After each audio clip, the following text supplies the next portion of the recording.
Good morning दोस्तों, मैं अन्नपूर्णा व्यास राजस्थान कला संस्कृति की क्लास में आप सभी का हार्दिक स्वागत करती हूँ। दोस्तों, आज राजस्थान कला संस्कृति की क्लास के अंदर हम बहुत ही महत्वपूर्ण टॉपिक पढ़ने जा रहे हैं, जो कि हमारे कंपटीशन एग्जाम्स के लिए बहुत ही महत्वपूर्ण और बहुत ही अच्छा टॉपिक है दोस्तों, जिसमें से हमारे एग्जाम के अंदर कई बार हर टॉपिक में से हमारे सामने क्वेश्चन उपस्थित होता है। तो दोस्तों, दावा करती हूँ कि आज जो हम पढ़ने जा रहे हैं, इसमें से आपको एग्जाम के अंदर हर तरीके के सवाल करने में बहुत ही मददगार साबित होंगे। आइए दोस्तों, आज हम जिक्र करते हैं राजस्थान की प्रमुख त्योहार के ऊपर। लेकिन दोस्तों, उससे पहले मेरे इस चैनल को आप सब्सक्राइब करें और बेल आइकन के ऊपर क्लिक करें दोस्तों, ताकि ज्यादा से ज्यादा वीडियो मैं आप तक पहुंचा सकूं और जैसे ही मेरा कोई नया वीडियो अपलोड होगा, आपकी जानकारी इसको आपको उपलब्ध हो जाएगी। ठीक है दोस्तों, तो आज दोस्तों पढ़ने जा रहे हैं राजस्थान के प्रमुख त्योहार।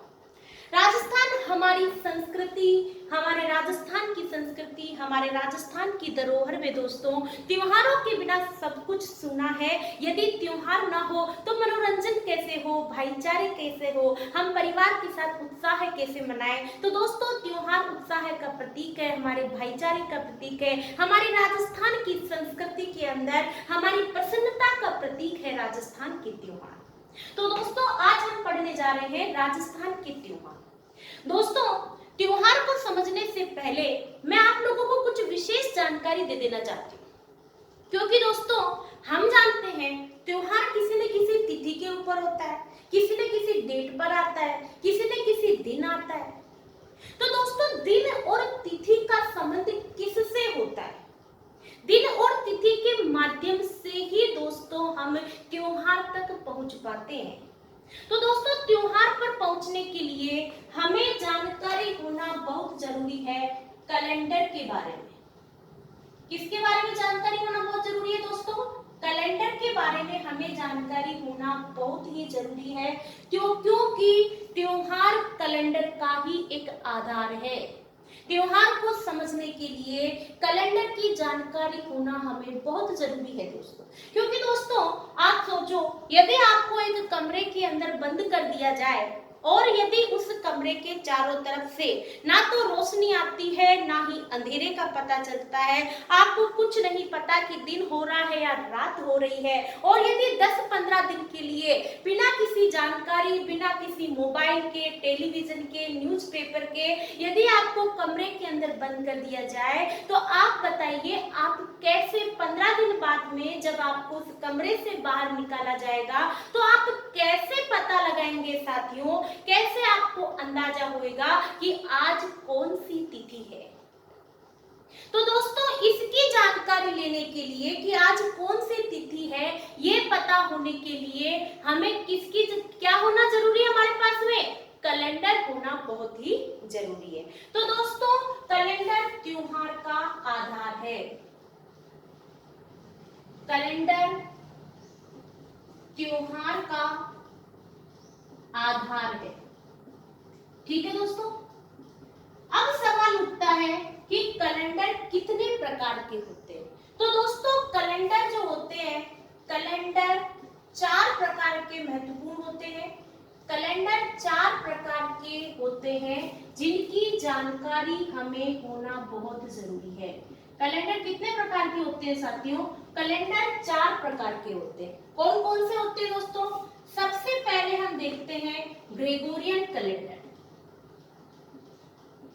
पहला कैलेंडर होता है साथियों ग्रेगोरियन कैलेंडर। ठीक है साथियों, दूसरा कैलेंडर होता है हमारे पास में, ग्रेगोरियन कैलेंडर के बाद में हम देखते हैं दोस्तों शक संवत। शक संवत भी एक कैलेंडर का हिस्सा है दोस्तों। इसके बाद में तीसरा कैलेंडर होता है साथियों हमारे पास में विक्रम संवत। तीसरा कैलेंडर होता है हमारे पास में विक्रम संवत, और चौथा कैलेंडर होता है दोस्तों हिजरी संवत। चौथा कैलेंडर कौन सा होता है दोस्तों हमारे पास में?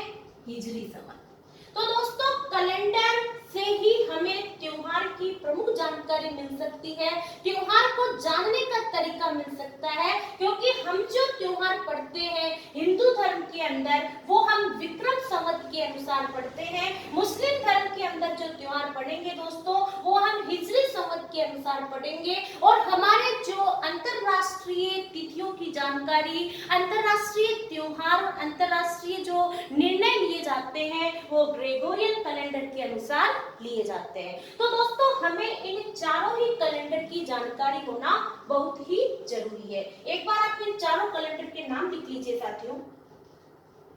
आगे देखते हैं अपन, ये जो कैलेंडर चार प्रकार के होते हैं दोस्तों, इन चारों ही कैलेंडर को अब हम समझेंगे। तो पहला कैलेंडर है हमारा ग्रेगोरियन कैलेंडर। पहला कैलेंडर कौन सा है साथियों? ग्रेगोरियन कैलेंडर, ठीक है। दूसरा कैलेंडर जो होगा हमारा वो होगा हमारे सामने शक संवत। तीसरा होता हमारे सामने विक्रम संवत और चौथा होगा दोस्तों हमारे सामने हिजरी संवत, ठीक है। तो इन चारों ही जानकारी, चारों ही कैलेंडर की जानकारी हमारे पास में उपस्थित होना बहुत जरूरी है। आप भी मेरे साथ के साथ इसी तरीके से नोट करेंगे, इससे हमें चारों कैलेंडर की जानकारी मिल जाएगी। दोस्तों कौन सा त्योहार कब आता है, कौन से त्योहार की जानकारी क्यों मनाया जाता है, इन सब के ऊपर तो एग्जाम के अंदर हमारे पास में सवाल उपस्थित होते हैं। मेरे पहले भी कई वीडियो में ये जानकारी आपको मिली है दोस्तों, लेकिन अब कंपटीशन भी बहुत बढ़ गया है दोस्तों। कंपटीशन बढ़ने के साथ में हमारा मैटर भी बढ़ना चाहिए, हमारा मैटर अपडेट भी होना चाहिए, और जो जिस नए क्वेश्चन एग्जामिनर किस तरीके से बना सकता है, इसलिए हमें गहराई के अंदर जाकर के हर टॉपिक को बड़े अच्छे से पढ़ना है, ताकि हमारा एक भी क्वेश्चन गलत नहीं होना चाहिए। क्योंकि दोस्तों यदि टूटने लगे हौसला तो याद रखना, बिना मेहनत के तक तो ताज नहीं मिलता, क्योंकि अंधेरे में भी ढूंढ लेते हैं लोग मंजिल अपनी, जुगनू रोशनी का मुहताज नहीं होता। तो दोस्तों हमें बड़ी लगन के साथ में धीरे धीरे आगे बढ़ना है, ताकि हमारा एक भी क्वेश्चन गलत ना हो। तो दोस्तों ग्रेगोरियन कैलेंडर जो है, सबसे पहला बिंदु इसके अंदर हम देखते हैं कि ग्रेगोरियन कैलेंडर एक अंतरराष्ट्रीय कैलेंडर है। अंतरराष्ट्रीय कैलेंडर है। इसको अंतरराष्ट्रीय कैलेंडर क्यों कहते हैं दोस्तों? क्योंकि दोस्तों अंतरराष्ट्रीय कैलेंडर इसलिए कहते हैं क्योंकि इसकी अंदर से जो जानकारी, तिथियां होती है वो सारे राष्ट्रों में समान रूप से उपस्थित होती है। जैसे फॉर एग्जांपल मैं कहती हूँ कि 19 जून को विश्व कप होने वाला है। भारत और पाकिस्तान, भारत और चीन के मध्य विश्व कप का मैच होने वाला है। तो दोस्तों 19 जून सभी राष्ट्रों में सेम दिन आएगी, एक ही दिन आएगी, यानी अंतरराष्ट्रीय कैलेंडर के अनुसार वह तिथि सभी देशों में समान रूप से उपस्थित होगी। तो वह कौन सा कैलेंडर कहला रहा है दोस्तों? अंतरराष्ट्रीय कैलेंडर कहला रहा है। तो दोस्तों ये जो अंतरराष्ट्रीय कैलेंडर होता है, इसकी गणना सूर्य की गणना पर आधारित होता है। किसकी गणना पर आधारित होता है? सूर्य की गणना पर आधारित होता है। कौन सा कैलेंडर दोस्तों? ग्रेगोरियन कैलेंडर सूर्य की गणना पर आधारित होता है। दूसरी बात दोस्तों, ग्रेगोरियन कैलेंडर के अनुसार 365 दिन होते हैं। इसमें कितने दिन होते हैं दोस्तों? 365 दिन होते हैं। किसमें होते हैं दोस्तों? ग्रेगोरियन कैलेंडर के अंदर। उसके बाद में हम इसकी जानकारी में देखते हैं तो ग्रेगोरियन कैलेंडर के अंदर जो पहला माह होता है, पहला माह है या जो प्रथम माह होता है दोस्तों, वो होता है हमारे सामने जनवरी। प्रथम माह कौन सा होता है ग्रेगोरियन कैलेंडर में? जनवरी। और दोस्तों जो अंतिम माह होता है इसके अंदर, अंतिम माह होता है दोस्तों, अंतिम माह होता है दोस्तों इसमें दिसंबर। ठीक है दोस्तों, तो ये होती है हमारे सामने ग्रेगोरियन कैलेंडर की जानकारी। ग्रेगोरियन कैलेंडर कब चालू हुआ था था दोस्तों, ग्रेगोरियन कैलेंडर 1 ईस्वी को प्रारंभ हुआ था, यानी ईसा मसीह के जन्म पर प्रारंभ हुआ था। किस पर प्रारंभ हुआ था? ईसा मसीह के जन्म पर। ईसा मसीहा के जन्म पर प्रारंभ हुआ।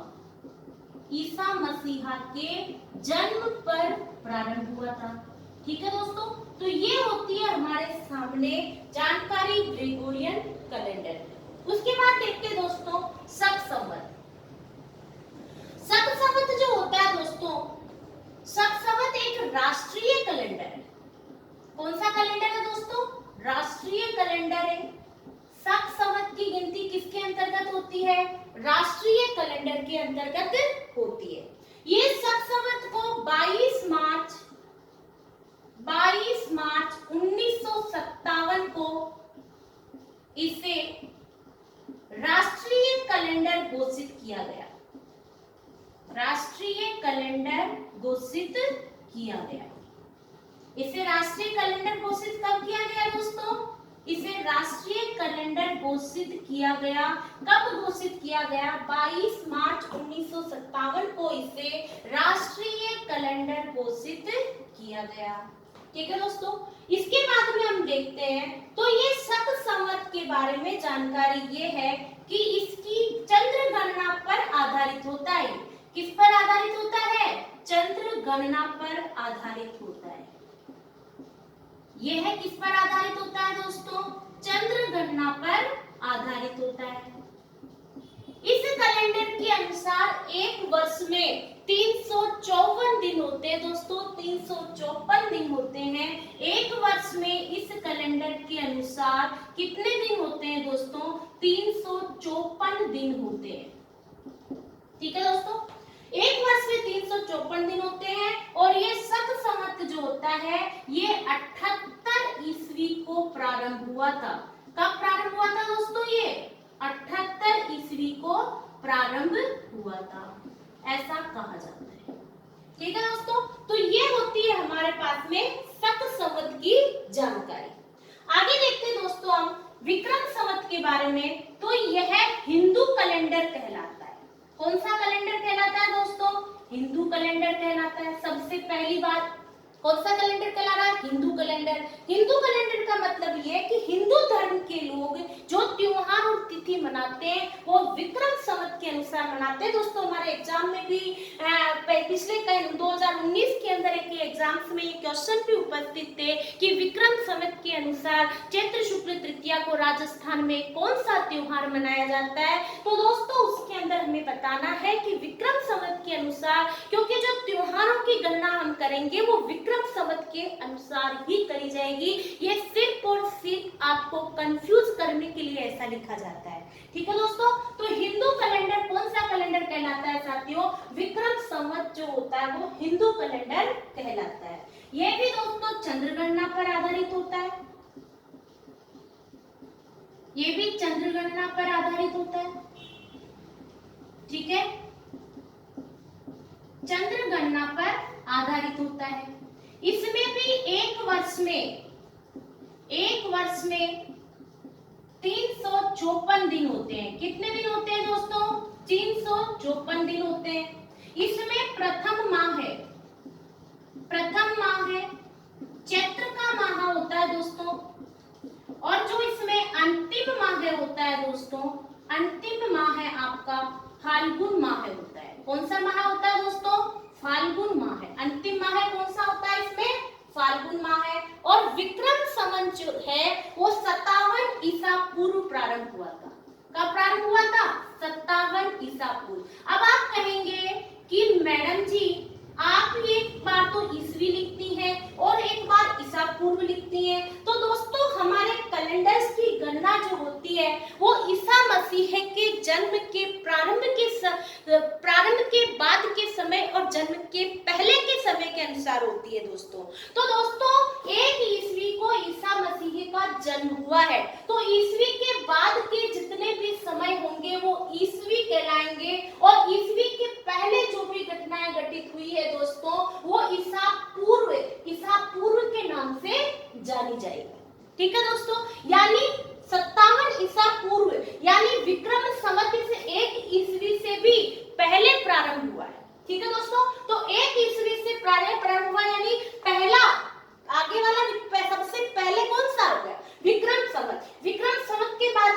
ग्रेगोरियन कैलेंडर, और ग्रेगोरियन कैलेंडर के बाद में हम देखेंगे शक संवत।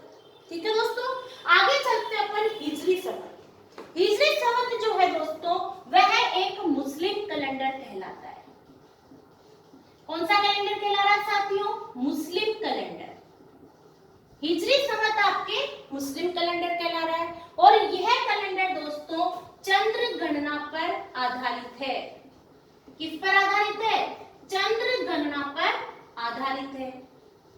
इस कैलेंडर के अंदर दोस्तों 354 दिन होते हैं। कितने दिन होते हैं इसमें भी? 354 दिन होते हैं। ठीक है दोस्तों, इसमें जो प्रथम माह होता है आपके हिजरी संवत में, प्रथम माह होता है मुहर्रम। कौन सा होता है दोस्तों? मुहर्रम। और जो इसमें अंतिम माह होता है साथियों, अंतिम माह होता है आपके जिलाहिज। अंतिम माह कौन सा होता है दोस्तों इसमें आपके पास में? जिलाहिज। प्रथम माह मुहर्रम और अंतिम माह जिलाहिज होता है, और यह दोस्तों 622 ईस्वी को प्रारंभ हुआ था। कब प्रारंभ हुआ था? 622 ईस्वी को प्रारंभ हुआ था। यानी हिजरी संवत कब प्रारंभ हो रहा है दोस्तों? 622 ईस्वी। ठीक है दोस्तों, तो यहाँ पर हम जानकारी ले रहे हैं कि कैलेंडर 4 प्रकार के होते हैं, जिसमें सबसे पहला है ग्रेगोरियन कैलेंडर। इसे अंतरराष्ट्रीय कैलेंडर कहा जाता है। अंतरराष्ट्रीय कैलेंडर का मतलब यह होता है साथियों कि वह कैलेंडर जिसके अनुसार सारी तिथियां सभी राष्ट्रों के अंदर समान होती है, उसके अंदर कोई परिवर्तन नहीं होता है, उसको आप कहते हो दोस्तों ग्रेगोरियन कैलेंडर। यह किसकी गणना पर आधारित है? सूर्य गणना पर आधारित है। इसमें कितने दिन होते हैं दोस्तों? 365 दिन होते हैं। पहला माह है जनवरी, अंतिम माह है दिसंबर, और ये कब प्रारंभ हुआ बताया जाता है? 1 ईस्वी को इसे प्रारंभ हुआ बताया जाता है। आपके दिमाग में सवाल उठ रहा होगा साथियों कि मैडम जी आप एक तरफ तो बता रही हैं कि इसमें 365 दिन होते हैं, इसमें 354 दिन होते हैं, हिंदू धर्म में भी 354 दिन होते हैं, लेकिन मैडम वो तो पूरा साल ही गिना जाता है। तो दोस्तों इसके ऊपर मैं आगे चर्चा करूंगी, क्योंकि विक्रम संवत जो है उसके अंदर 354 दिन हो रहे हैं, और ग्रेगोरियन कैलेंडर में आपके 365 दिन हो रहे हैं, यानी कि 11 दिनों का अंतर आ रहा है। तो दोस्तों एक वर्ष में कितने दिनों का अंतर आया? 11 दिनों का। अगले 2 वर्षों में 22 दिनों का, और अगले 3 वर्षों में 33 दिनों का अंतर आ गया। यानी 1 माह और 3 दिन के लिए विक्रम संवत का कैलेंडर ग्रेगोरियन कैलेंडर से पीछे हो जाएगा। तो दोस्तों ये पीछे नहीं रहेगा, ये वापस बराबर हो जाएगा। वापस कैसे बराबर होएगा साथियों? कि हमारे विक्रम संवत हिंदू धर्म के अंदर 3 वर्ष में 1 वर्ष ऐसा आता है दोस्तों जिसमें 13 माह होते हैं। अपन नहीं कहते इस बार 2 सावन है, इस बार 2 आषाढ़ है, कहते ना 2 फागुन है। तो दोस्तों ये इस तरीके से 3 वर्ष में 1 वर्ष ऐसा आता है जिसमें 13 वर्ष होते हैं, और दोनों कैलेंडर फिर से बराबर हो जाते हैं। तो इसे टेरूडी वर्ष कहा जाता है दोस्तों। कौन सा वर्ष कहा जाता है? टेरूडी वर्ष। ये भी मैं आपको आगे लिखाऊंगी साथियों। तो दोस्तों इस ग्रेगोरियन कैलेंडर का जो पहला माह होता है वो होता है जनवरी, अंतिम माह जो होता है वो होता है दिसंबर। 1 ईस्वी को प्रारंभ हुआ, यानी ईसा मसीह के जन्म पर प्रारंभ हुआ है। अगला है शक संवत। इसे राष्ट्रीय कैलेंडर की उपाधि दी गई है साथियों। इसे कौन सा कैलेंडर कहा जाता है? राष्ट्रीय कैलेंडर। 22 मार्च 1957 को इसे राष्ट्रीय कैलेंडर घोषित किया गया। ये प्रारंभ तो पहले हो गया है 78 ईस्वी को, यानी कि शक संवत जो है ग्रेगोरियन कैलेंडर से 78 ईस्वी पीछे रहता है, और ग्रेगोरियन कैलेंडर आगे रहता है, क्योंकि 1 ईस्वी पहले आती है और 78 ईस्वी बाद में आती है साथियों। विक्रम संवत एक हिंदू कैलेंडर है। मैंने बताया आपको कि हमारे हिंदू धर्म के जो त्योहार है वो विक्रम संवत के अनुसार ही समझे जाते हैं। किसके आधारित है दोस्तों? ये चंद्रगणना पर आधारित है। 1 वर्ष में कितने दिन है? 354। प्रथम माह कौन सा है? चैत्र। अंतिम माह कौन सा है? फाल्गुन। और 57 ईसा पूर्व ये है प्रारंभ हो रहा है। हिजरी संवत कौन सा कैलेंडर कहला रहा है साथियों? मुस्लिम कैलेंडर कहला रहा है। ये किस पर आधारित है? चंद्रगणना पर आधारित है। कितने दिन होते हैं? 354 दिन होते हैं। इसमें प्रथम इसके अंदर जिलाहिज कहलाता है और यह 622 ईस्वी को प्रारंभ हो रहा है। ठीक है ना साथियों, इसको एक बार आप नोट करें अच्छे से।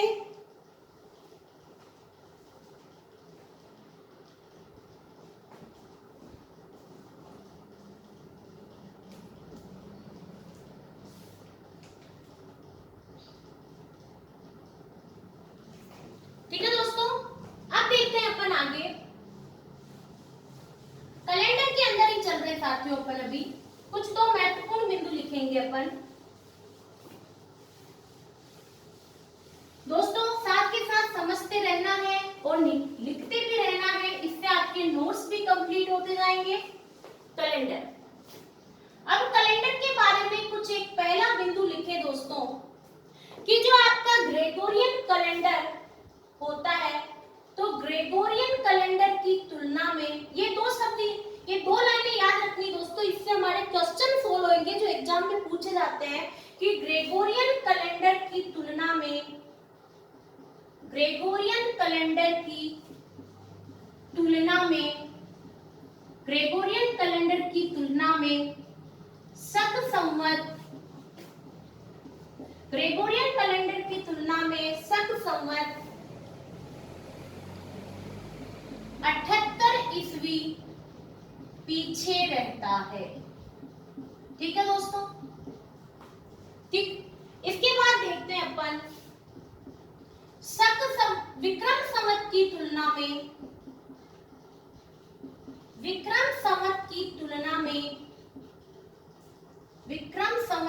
तुलना में ग्रेगोरियन कैलेंडर 57 ईसा पूर्व पीछे रहता है।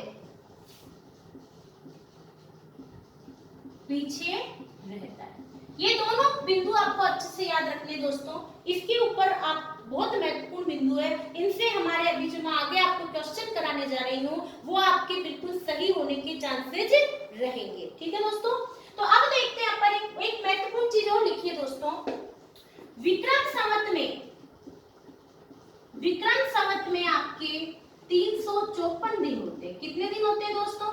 354 दिन होते हैं, जबकि आपके पास में ग्रेगोरियन कैलेंडर में 365 दिन होते हैं दोस्तों। तो इन दोनों के मध्य 11 दिनों का अंतर है। प्रथम वर्ष में द्वितीय वर्ष में दोस्तों यह अंतर फिर 11 दिन का होगा और तृतीय वर्ष में भी यह अंतर आपके साथ में दोस्तों फिर 11 दिन का होगा, यानी टोटल कितने दिन हो गए? 33 दिन।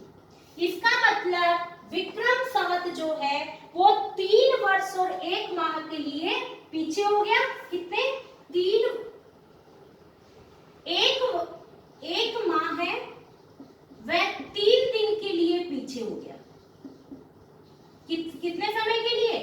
1 माह है और 3 दिन के लिए विक्रम संवत 3 वर्ष में ग्रेगोरियन से पीछे हो गया। तो दोस्तों इसके कारण क्या होता है कि 3 साल में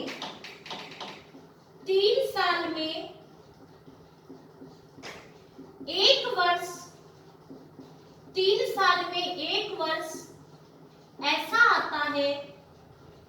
ऐसा आता है जिसमें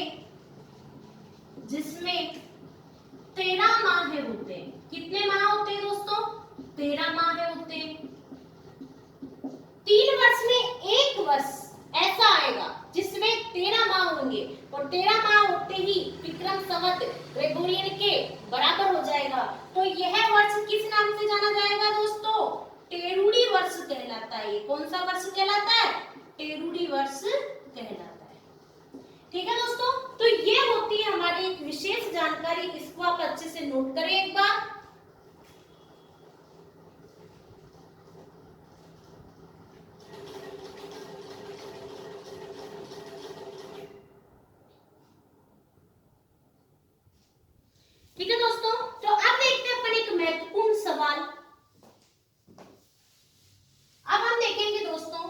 बहुत ही महत्वपूर्ण इसके ऊपर आधारित सवाल जो कि आपके एग्जाम में पूछे जाते हैं। कैसे पूछा जाएगा साथियों? विक्रम संवत, एक क्वेश्चन देखेंगे आप, विक्रम संवत 2045 को ग्रेगोरियन कैलेंडर में क्या कहेंगे? तो दोस्तों ये हमें निकालना है। अब आप जानते हैं दोस्तों कि विक्रम संवत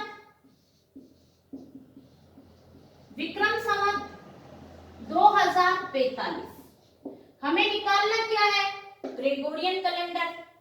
दोस्तों एक चीज हमेशा याद रखना, आपको कोई सा भी कैलेंडर निकालने के लिए कहे, आपको हमेशा ग्रेगोरियन ही निकालना है। यदि आप ग्रेगोरियन निकालोगे तो उससे शक भी निकाल सकते हो और विक्रम भी निकाल सकते हो। ठीक है दोस्तों, अब मैंने आपको दो बिंदु लिखाए थे। पहला बिंदु लिखाया था आपको कि ग्रेगोरियन की तुलना में शक संवत 78 ईस्वी पीछे रहता है और विक्रम संवत की तुलना में ग्रेगोरियन 57 ईसा पूर्व पीछे रहता है। यानी यह 2045 57 ईसा पूर्व आगे है किससे? ग्रेगोरियन से। तो इसमें हम क्या माइनस करेंगे दोस्तों? 57। तो आप इसमें से 57 माइनस करिए, 57 क्या आएगा आपके पास में?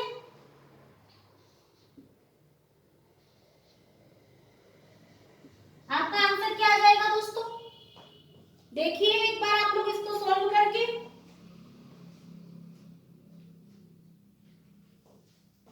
1988 ईस्वी आपके पास में ग्रेगोरियन कैलेंडर में मिलेगा। ठीक है दोस्तों, अगला सवाल देखिए आप। एक सवाल और देखते हैं अपन इसमें क्वेश्चन के अंदर। आपको सवाल दिया गया है साथियों कि शक संवत 1921, आप इसके अंदर सवाल नोट करेंगे दोस्तों कि शक संवत 1921 में विक्रम संवत क्या था? शक संवत 1921 में विक्रम संवत क्या था? अब ये सवाल हमें सोल्व करना है दोस्तों। एक बार करके देखें आप। मेरे उन दोनों बिंदुओं को ध्यान रखें जो मैंने आपको पहले वाली स्लाइड में लिखाया है।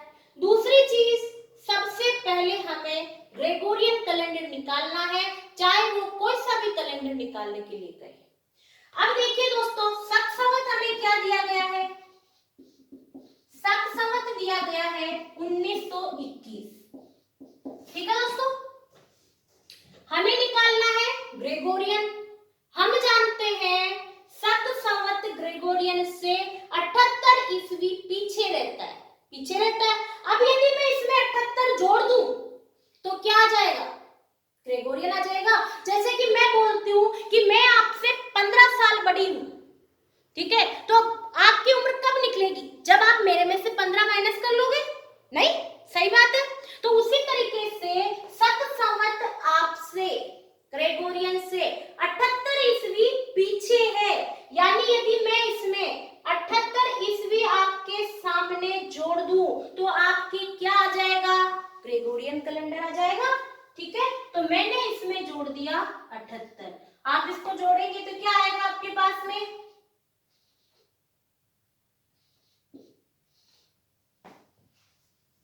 ठीक है दोस्तों, इसके बाद में आप देखेंगे अगला, देखेंगे आपको निकालना है इसके अंदर साथियों, ग्रेगोरियन निकल गया। ग्रेगोरियन के बाद में आपको क्या निकालना है इसमें? विक्रम संवत। और विक्रम संवत अपन जानते हैं ग्रेगोरियन से कितने ईसा पूर्व आगे रहता है? 57 ईसा पूर्व। तो आप इसमें क्या कर देंगे साथियों? 57 ईसा पूर्व जोड़ देंगे। क्या जोड़ देंगे? 57। यहाँ पर देखो, शक संवत पीछे रहता है 78, किससे? ग्रेगोरियन से। हमने जोड़ा, ग्रेगोरियन निकल गया। अब ग्रेगोरियन जो है 57 ईसा पूर्व पीछे रहता है, किससे रहता है? विक्रम संवत से। तो आप इसमें क्या जोड़ दोगे? 57। तो आपके पास में क्या उपस्थित हो जाएगा? आप जोड़ो इसको, क्या होता है आपके पास में?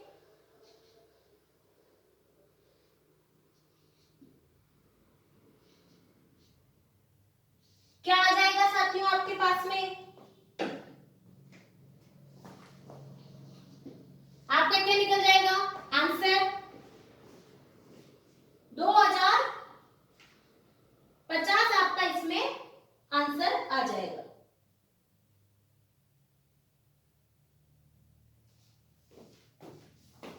इसको एक बार आप चेक कर लेना साथियों, ठीक है।